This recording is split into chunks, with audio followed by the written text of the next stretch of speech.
realized I didn't write it down, but that psalm today begins, "For the director of music, according to the Gittith," which must be a musical notation, "of the Sons of Korah, a song." Okay. So, the Sons of Korah.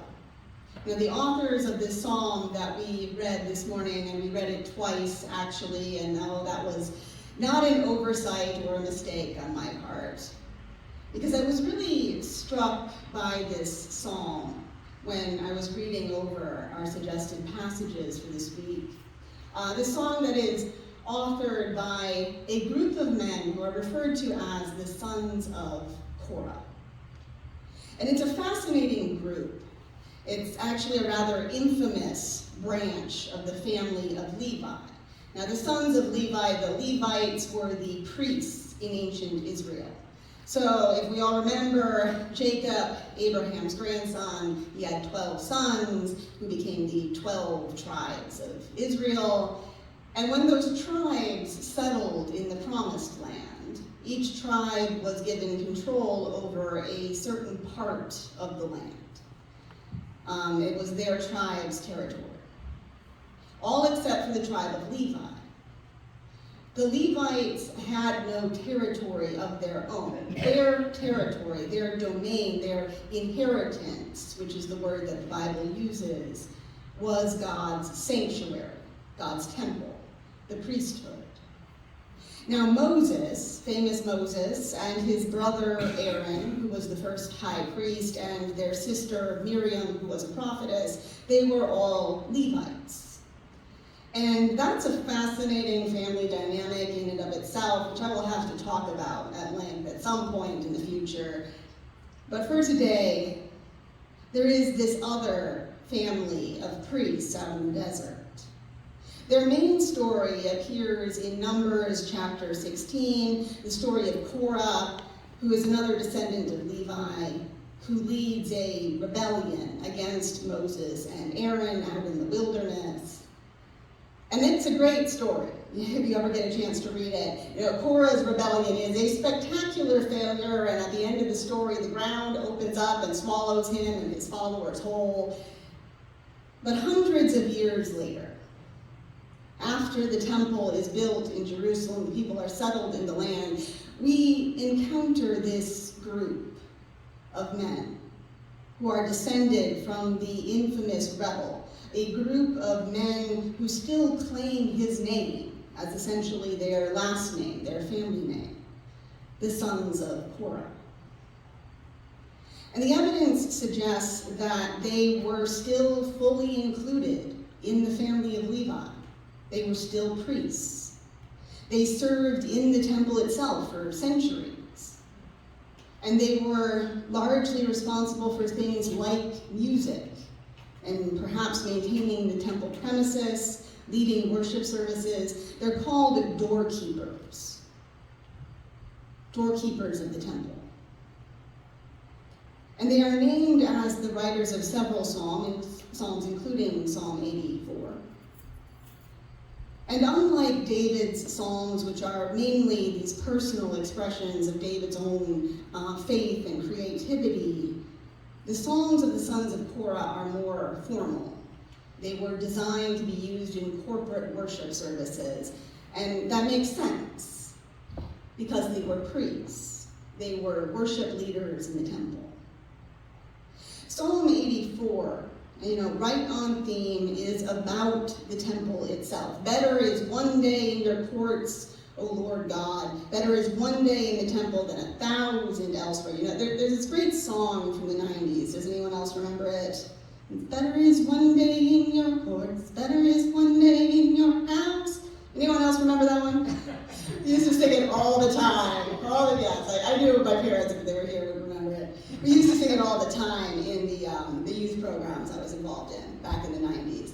I was kind of hoping it would be in the Faith We Sing book so that we could sing it today, but no. And it's really better off with drums anyway, so. Now, so the lectionary chose this psalm for today, Psalm 84. And I think it shows it because it fits so perfectly with the readings from 1 Kings, right? The reading from 1 Kings, which is the dedication of Solomon's temple in Jerusalem. Solomon, who I talked about a lot last week, but Solomon spent 7 years building this magnificent temple, the house of God, the permanent resting place of the Ark of the Covenant at the center of Jerusalem. And in our reading today, it's finally finished. We have this huge celebration, in the middle of which, where our reading for today begins, God's presence descends as this visible cloud over the sanctuary, which is one of the ways that God was known to show up back in the book of Exodus. God shows up as a cloud daily in the book of Exodus. And it's all in 1 Kings, it's all to confirm that yes, this great temple Solomon has built is indeed God's dwelling place on earth. And then I turn to the Psalm, Psalm 84, written by these priests who likely did live on the premises of the temple or in the vicinity of the temple. These priests from an infamous, and you might even say fallen family. These priests who wrote this ancient worship song about how awesome the temple is. And what strikes me about the psalm is its emphasis. Not on the temple as the visual proof of God's power and presence here on earth, but the emphasis on the temple as a home. God's dwelling place, but not just God's home. Now, there's this theme that runs through the psalm, where the temple is not just a home for God, but a home for all people who would gather there. And not just a home for all people, but even, a home for all creatures. A home for sparrows, where even the swallow can build her nest. Now, this idea of a temple, a sanctuary, a sacred space where everything is safe and where God and humanity can meet, this idea goes back in the Bible all the way to Genesis. Genesis chapter 2, with the creation of Eden. Eden, that paradise garden, which is nonetheless a physical place, which is located firmly on earth. It is not heaven. It is not on some spiritual plane of existence. It is not the entire earth either. No, Eden is one specific place on the earth, one perfect garden, where God and humanity can meet. And it is also a home. It's not God's home, it's humanity's first home. The place where humanity was safe, where all their needs were met, where they live in harmony with all the creatures of the earth, even with that troublesome snake in the beginning, even with the sparrows. And then, of course, we all know the story, danger does indeed enter the garden, or you might say it slithers in. The harmonious relationships between humanity and the earth, between humanity and the other creatures, between humans and other humans, between humans and God. The story goes through how each of these relationships is broken, one by one. The harmony is broken. Struggle and competition, my safety at the expense of your safety, enters the world. The need for things like walls and fences, and angels with flaming swords, and armies, police forces, security systems, big dogs that bark a lot. Danger as the rule and not the exception. And so safety, what used to be the rule back in Eden, becomes the exception. But there is this hope that remains. The hope that we still seek. The hope that with God's help, we can get back there, to Eden, to the sanctuary, to the place where all is safe and happy, and everyone has what they need in abundance, even the sparrow.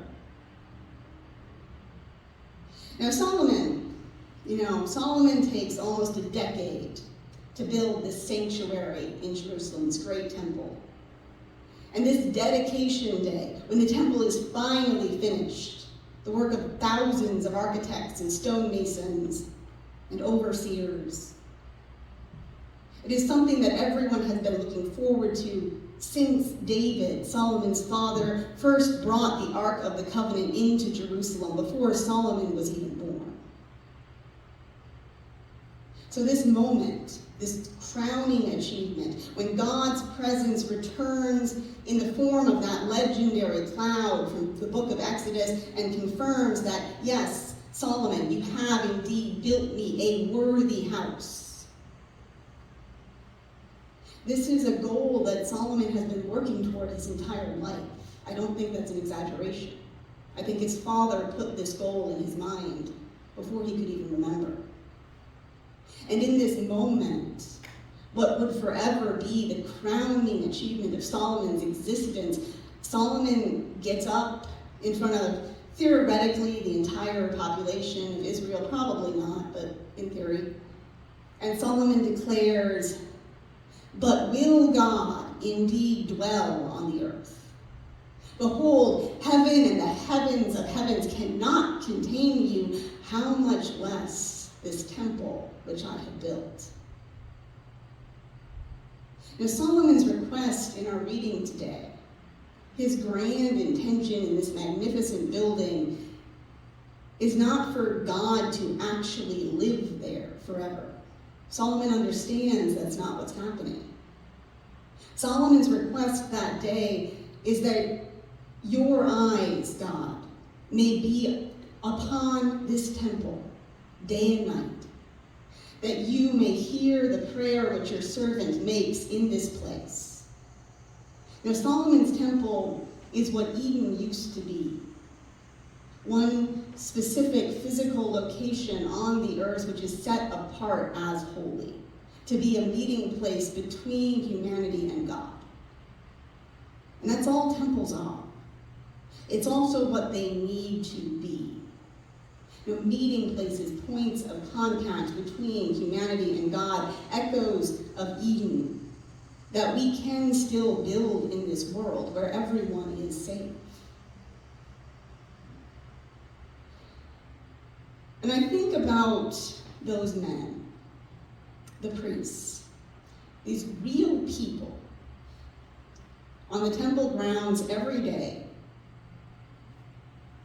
who knew what it was like to be infamous and perhaps a bit looked down on as a family, who when they wrote, "I would rather be a doorkeeper in the house of my God," they meant that literally, because that was their actual job.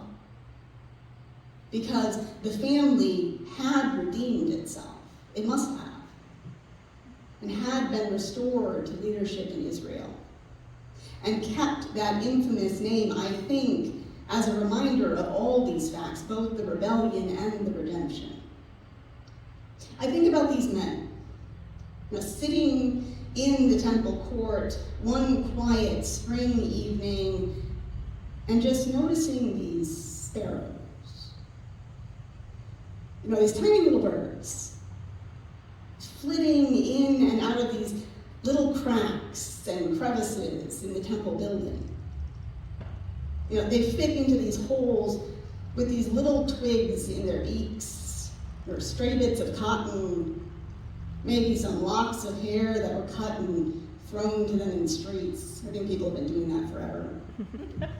They vanish into these tiny little holes, spaces in the temple building that no human would even notice.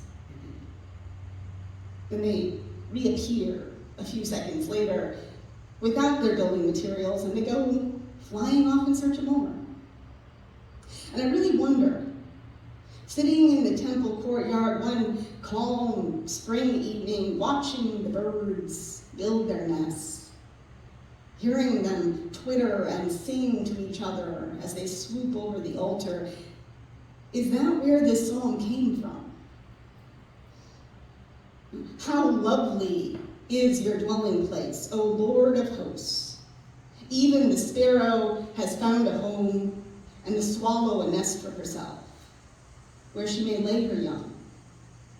Even your altars, O Lord of hosts, my King and my God. Blessed are those who dwell in your house. Now, I had a bird as a pet once. And here's the thing. Birds are messy. Okay, it is not just the droppings that get everywhere, that's a big part of it, but birds have these little down feathers under all of their pretty feathers. They look like snow. They're about the same size as snowflakes, but they don't melt. And to stay flight-worthy, birds have to maintain their feathers quite obsessively. They are constantly cleaning themselves. They are never not growing new feathers. So to make room for the new feathers, they shed about 1 million, and I'm not even sure that's an exaggeration, to be honest. They shed about 1 million of these tiny little white feathers every day. And like the droppings, those feathers came everywhere. Birds are also messy eaters. They love to chew on things. You get seed shells everywhere, and they are loud. Everyone knows birds screech, right? But has anyone ever mentioned the stomping? My bird, this tiny little thing, she weighed maybe a pound, probably not even, but when she wanted out, or she was upset, she would stomp. I'm not kidding, stomp across the bottom of her cage, and you could hear it anywhere in the house. They remember, I'm sure. And birds guard their nests. Now the psalmist is talking about birds nesting in the temple, the sparrow and her young. Birds are fierce parents. And tiny sparrows are known to chase hawks away from their nests. And my bird did lay eggs a few times. That's the only way we knew she was a she, actually. And obviously none of those eggs were ever going to hatch. But until that switch flipped inside her little bird brain, she would guard those inviolable eggs with her life. Now chickens are rather stupid, right? They've been domesticated into letting humans take their eggs, but most birds defend their nests fiercely. And they don't build nests where they don't feel safe. So think about it. The psalmist is talking about sparrows nesting in the temple with their droppings and their down feathers and everything else that birds bring into a closed space, defending their nest from all the foot traffic in and out of the temple court, feeling safe enough to nest in the temple. Which means these psalmists, these sons of Korah, who perhaps understood better than most what it was to be small and outcast and need protection. These psalmists are more concerned, more impressed with the well-being and the happiness and the safety of sparrows than with the mess. And I wonder, is that how we're supposed to understand the way that God sees us? That God is more concerned with our well-being and happiness and safety than with the mess. That God maybe just is not fazed by how much of a mess we can be. And is God more concerned about us than about any of the grand monuments built or the great works done in God's name.